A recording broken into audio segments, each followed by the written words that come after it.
The idea of this testing app that they're going to use and they're going to roll out to cover people, and just about concerns about the actual safety of it and the safety of people and what the criteria is going to be used and the information is going to be used for.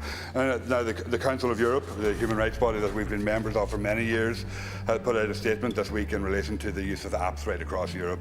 And it says just how voluntary is voluntary going to be in relation to them, and I think we need to consider this.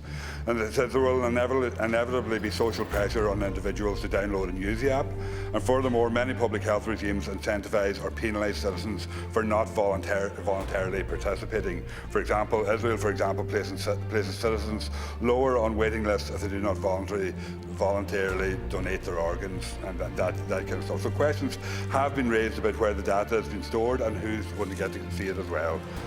So in the UK, the government has intentionally chosen a model incentivised towards continually asking for increasing amounts of private information as well. So legislation requires a formal assessment of how proportionate government use of personal information will be, balanced against the legitimate aims to protect the population. So personal information is afforded special protection under the Article 8 of the European Convention on Human Rights. So I just want to ask you, Taoiseach, if this app is going to be rolled out here, is the legislation being prepared, and will it meet the Article 8 of the European Convention on Human Rights that has been put forward? Thank you. The app is being developed. I got a verbal briefing on it yesterday. It will be voluntary, not compulsory. Because it's voluntary, it will be less effective.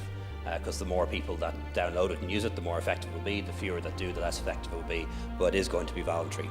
So it will have the benefit of additionality, but it's not an alternative to traditional manually based contact tracing. The data will be held on the phone, won't be held centrally by government, and understandably field tested in June. I don't know the exact answer to the question you asked about that convention, but I will check.